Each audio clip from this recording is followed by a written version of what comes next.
A very good evening everyone, this is Seema, ये polity educator. आज हम क्लास 12 का चैप्टर 7 का पार्ट 2 पढ़ने वाले हैं।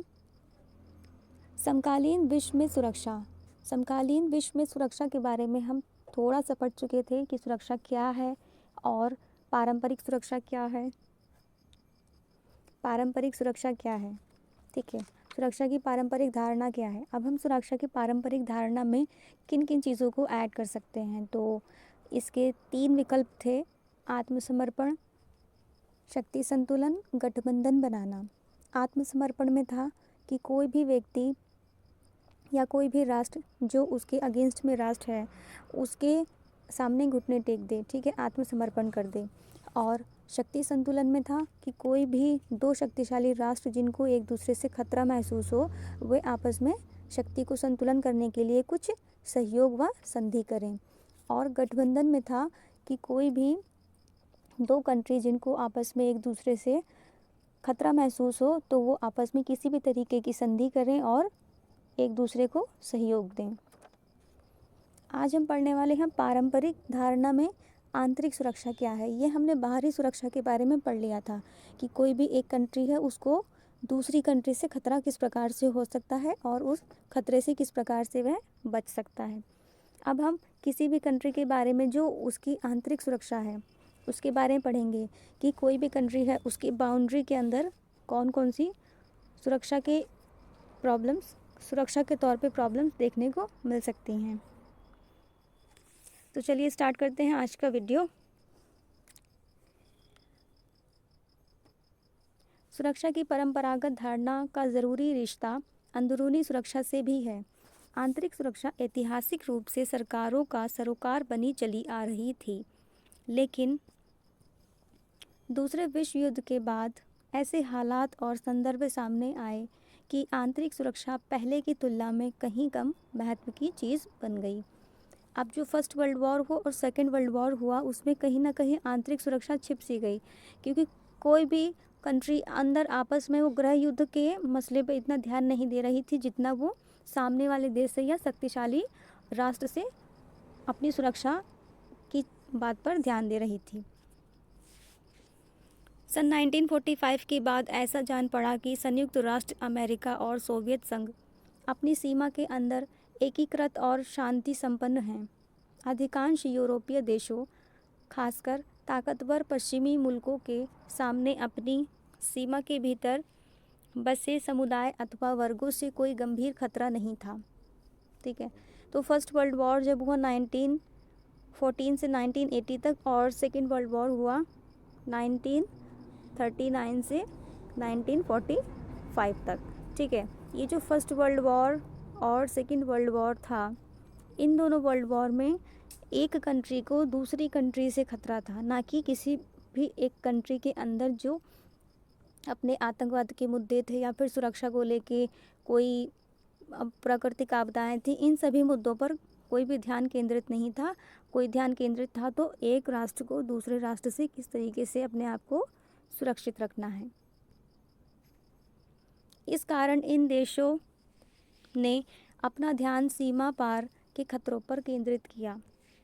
उपनिवेशों ने 1940 के दशक के उत्तरार्ध से आज़ाद होना शुरू किया और उनके सुरक्षा सरोकार अक्सर यूरोपीय ताकतों के सामने ही थे। कुछ नव स्वतंत्र देश यूरोपीय ताकतों के समान शीत युद्धकालीन गुटों में एक ना एक के सदस्य बन गए।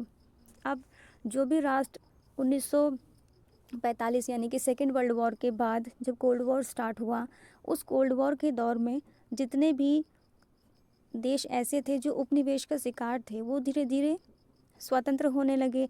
और जो नए राष्ट्र स्वतंत्र हुए थे उन स्वतंत्र राष्ट्रों के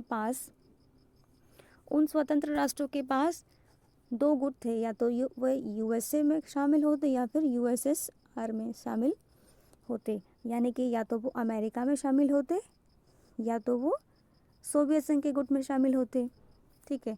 तो इनके पास फिर से वही एक उपनिवेश को छोड़ा तो दूसरे उपनिवेश में किसी न किसी रूप में, उपनिवेशी कह सकते हैं, दूसरे उपनिवेश में उन्हें शामिल होना था। और कोई भी राष्ट्र यूएसए में या फिर यूएसएसआर में क्यों शामिल होना, क्योंकि वो आर्थिक रूप से कमज़ोर था और ये दोनों गुट जो अपनी शक्ति को बढ़ाने के लिए कमज़ोर राष्ट्रों को आर्थिक शक्तियाँ प्रदान कर रहे थे। और अमेरिका तथा सोवियत संघ के किसी साथी देश से वैर मोलना था। यानी कि ऑब्वियस सी बात है कि अगर आप यूएसए में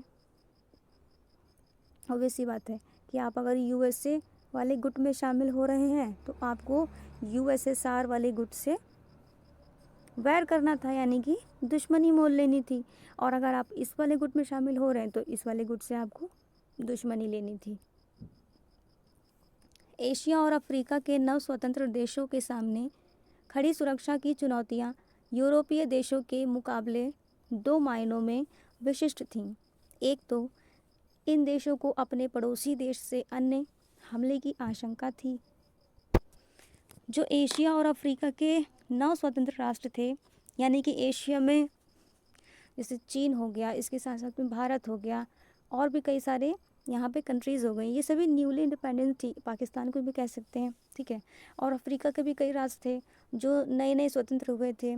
उन सभी को ये जो सुरक्षा की एक चुनौती थी ना यूरोपीय देशों के लिए, वो एक मुकाबला की तरह साबित हुई, ठीक है। एक मुकाबले के जैसे साबित हुई, एक कंपटीशन के जैसे उनको महसूस हुई, क्योंकि आर्थिक रूप से कमज़ोर थे, सैनिक रूप से कमज़ोर थे, संस्कृति का कोई प्रभाव नहीं था, तो दूसरी जो ताकतवर राष्ट्र था या कंट्री थी वो उस पर हावी हो सकती थी, ठीक है। एक तो इन देशों को अपने पड़ोसी देश से सैन्य हमले की आशंका थी, दूसरे इन्हें अंदरूनी सैन्य संघर्ष की भी चिंता करनी थी, ठीक है। और इनके पास दो दो तरीके की सुरक्षा कायम करने की परेशानियां थी, किस प्रकार से हम आंतरिक और बाहरी सुरक्षा को कायम कर सकें। जो उनके पड़ोसी राष्ट्र थे उनसे सैन्य हमलों की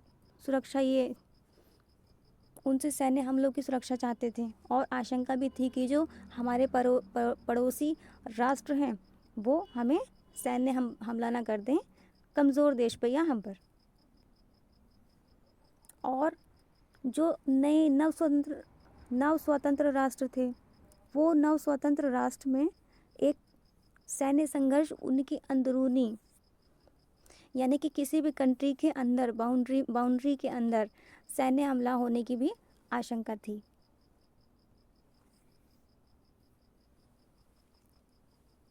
अनेक नव स्वतंत्र देश संयुक्त राष्ट्र अमेरिका या सोवियत संघ अथवा औपनिवेशिक ताकतों से कहीं ज़्यादा अपने पड़ोसी देशों से आशंकित थे। अलग राष्ट्र बनाने पर तुले अंदर के अलगाववादी आंदोलनों ने भी इन देशों को खतरा था, इन देशों को खतरा था, ठीक है। जो नव स्वतंत्र राष्ट्र थे, न्यूली इंडिपेंडेंट कंट्रीज थी, वो सभी कंट्री, उनके पास एक तो संयुक्त राज्य अमेरिका, दूसरा सोवियत संघ, इन दोनों गुट में शामिल होने के साथ साथ जो उनके पड़ोसी राष्ट्र थे उनसे भी खतरा था, ठीक है। एक तो उपनिवेशिक को अभी भी छोड़ कर आए थे, ठीक, किसी भी राष्ट्र का उपनिवेश थे वो एक तरीके से। और दूसरा कि कोल्ड वॉर के समय में अमेरिका और सोवियत संघ में किसी एक गुट में शामिल होना तो दूसरे गुट से दुश्मनी मोल लेना। और इसके साथ साथ में जो उनके आसपास के पड़ोसी देश थे उनसे भी उनको सैन्य हमला का आशंका थी। और जो उनके अंदर के राष्ट्र हैं, उनके राष्ट्र में जो हो रहा है वो अलगाववादी आंदोलन, जैसे कि दो जातियां हैं तो कहीं पे जाति संघर्ष देखने को मिला, तो कहीं पे रंगभेद की नीति देखने को मिली, और कहीं पे आतंकवाद देखने को मिला, ऐसे ही और भी कई सारे। इस तरह पड़ोसी देशों से युद्ध और आंतरिक संघर्ष नव स्वतंत्र देशों के सामने सुरक्षा की सबसे बड़ी चुनौती थी, ठीक है। अब जो न्यूली इंडिपेंडेंट कंट्रीज़ थी उनके पास बाहर की जो कंट्री थी उनसे तो बचना ही था, उसके साथ साथ में एक जो कंट्री है उस कंट्री के सभी लोगों को एक साथ लेकर उनको साथ में खुश करके एक पूरी कंट्री को एक साथ आगे बढ़ाना भी एक बहुत बड़ी चुनौती थी। जैसे कि उनके आंतरिक संघर्ष हो गए, जैसे मैंने आपको पीछे बताया, जाति संघर्ष हो गया, रंग भेद की नीति हो गई, ऐसे ही और भी बहुत सारे। इसके बाद हम पढ़ने वाले सुरक्षा के पारंपरिक तरीके। अब हम जो बाहरी सुरक्षा है उनसे किस तरीके से हम बच सकते हैं, सॉरी, बाहरी सुरक्षा है उस बाहरी सुरक्षा को हम किस तरीके से बरकरार रख सकते हैं। सुरक्षा की पारंपरिक धारणा में स्वीकार किया जाता है कि हिंसा का इस्तेमाल यथासंभव सीमित होना चाहिए। न्याय युद्ध की यूरोपीय परंपरा का ही यह प्रवृत्ति विस्तार है कि आज लगभग पूरा विश्व मानता है कि किसी देश को युद्ध उचित कारणों यानी आत्मरक्षा अथवा दूसरों को जनसंहार से बचाने के लिए ही करना चाहिए।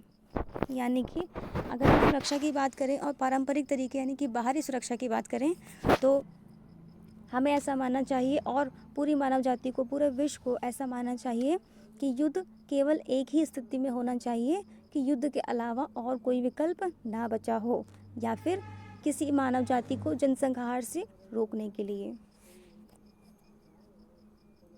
तथा संघर्ष विमुख शत्रु निहत्थे व्यक्ति अथवा आत्मसमर्पण करने वाले शत्रु को ना मारें। और इसके साथ साथ में एक तो युद्ध करने का उचित कारण हो, इसके साथ साथ में जो कोई भी ऐसा कंट्री है या फिर कोई भी ऐसा व्यक्ति है जो निहत्था हो, उसके पास कोई अस्त्र शस्त्र ना हो, इसके साथ साथ में वो कंट्री जो सामने वाली कंट्री है अगेंस्ट में जो दो कंट्री लड़ाई कर रही हैं तो उसमें से कोई जो कमज़ोर कंट्री है उसने आत्मसमर्पण कर दिया हो, उस स्थिति में युद्ध नहीं करना चाहिए। बल प्रयोग तभी किया जाए जब बाकी उपाय असफल हो गए हों। सुरक्षा की परंपरागत धारणा इस संभावना से इनकार नहीं करती कि देशों के बीच एक ना एक रूप में सहयोग हो। जैसे अब देखिए, कोई भी कंट्री है उसको बल प्रयोग तब करना चाहिए जब युद्ध के अलावा और कोई भी विकल्प ना रह गया हो। और इसकी जो परंपरागत धारणा है उसे हम उस धारणा को, परंपरागत जो सुरक्षा की धारणा है उसमें सहयोग किस तरीके से कर सकते हैं, तो इसके 3 तरीके हैं। एक है अस्त्र नियंत्रण, निशस्त्रीकरण और तीसरा है विश्वास बहाली। अब अस्त्र नियंत्रण, निशस्त्रीकरण तथा विश्वास बहाली के बारे में हम एक एक टॉपिक के बारे में अच्छे से पढ़ने वाले हैं। तो पहला है निशस्त्रीकरण।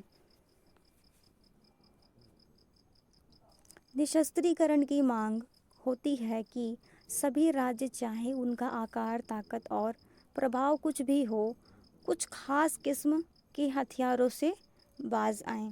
ठीक है, निशस्त्रीकरण का मतलब है कि चाहे कोई भी कंट्री हो, चाहे वो कितनी भी ताकतवर हो, चाहे उसका जनसंख्या का आकार कितना हो, चाहे उसका भूक्षेत्र कितना हो, चाहे उसकी संप्रभुता कितनी बड़ी हो, चाहे कैसा भी प्रभाव हो, लेकिन वो जिसके जो हथियार हैं, जो उसकी परमाणु हथियार बनाने की या फिर परमाणु हथियार उत्पादन करने की क्षमता है,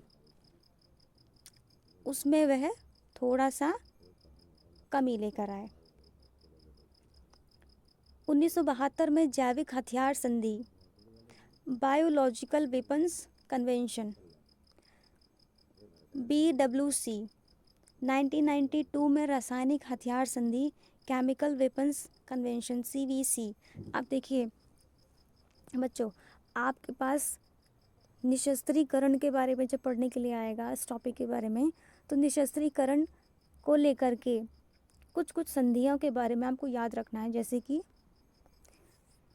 BWC, CWC, ठीक है, बायोलॉजिकल वेपन्स कन्वेंशन जो कि 1972 में हुआ, और केमिकल वेपन्स कन्वेंशन जो कि 1992 में हुआ, को ऐसे हथियार को बनाना और रखना प्रतिबंधित कर दिया गया। इन दोनों जो दोनों संधियां हैं, ठीक है, ये दोनों ट्रीटियां हैं, इन दोनों संधियों में क्या किया गया कि जो परमाणु हथियार थे और जो ऐसे हथियार थे जिनसे पूरा विध्वंसकारी युद्ध हो सकता था, उन हथियारों को बनाने के लिए रोका गया। अब सेकंड पढ़ेंगे अस्त्र नियंत्रण। अस्त्र नियंत्रण के अंतर्गत हथियारों को विकसित करने तथा उनको हासिल करने के संबंध में कुछ कायदे कानूनों का पालन करना पड़ता है।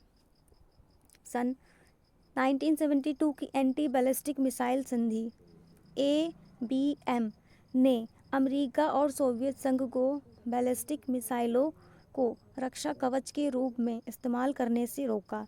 अब देखिए, अस्त्र नियंत्रण का मतलब है कि परमाणु हथियारों पर रोक, यानी कि परमाणु हथियारों के बनाने पर रोक, परमाणु हथियारों के बनाने पर रोक, ठीक है।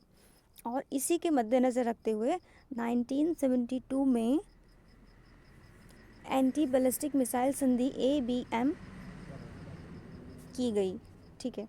और इस संधि में क्या हुआ कि जो अमेरिका है और जो सोवियत संघ है, अमेरिका और जो सोवियत संघ है, ये अपनी जो बैलिस्टिक मिसाइल थी, इन मिसाइलों को अपनी सुरक्षा के रूप में इस्तेमाल करने से रोका गया। संधि में दोनों देशों को सीमित संख्या में ऐसी रक्षा प्रणाली तैनात करने की अनुमति थी।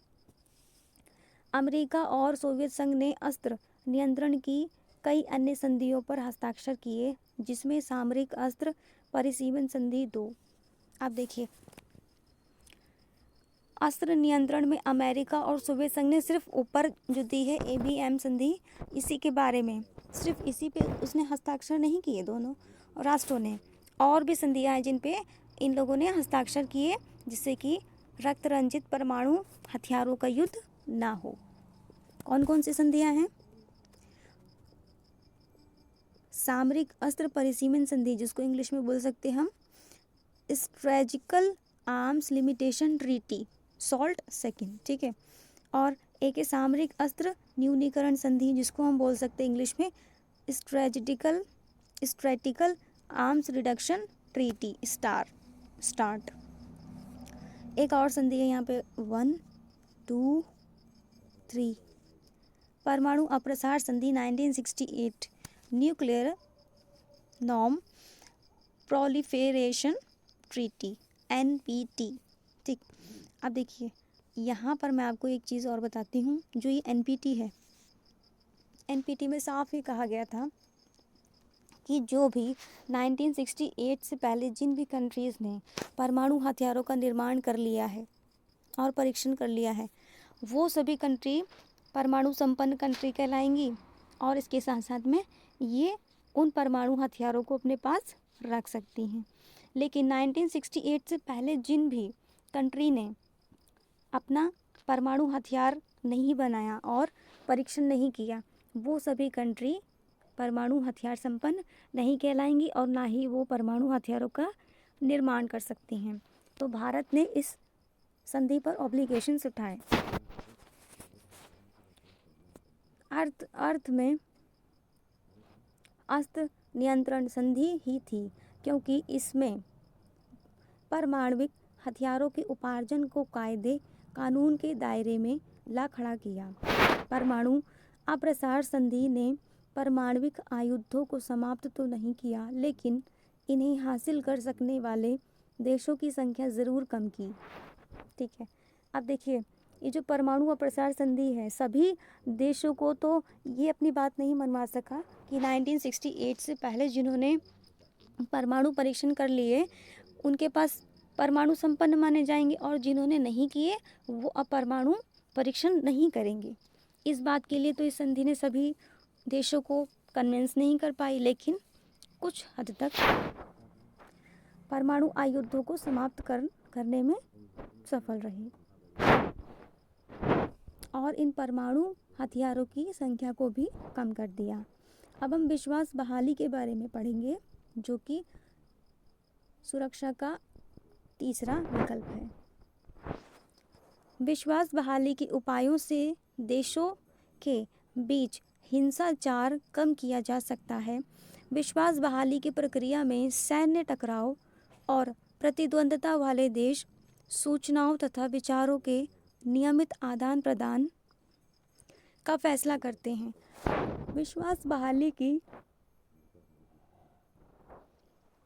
प्रक्रिया यह सुनिश्चित करती है कि प्रतिद्वंदी देश किसी गलतफहमी या गफलत में पड़कर जंग के लिए आमादा ना हो जाए।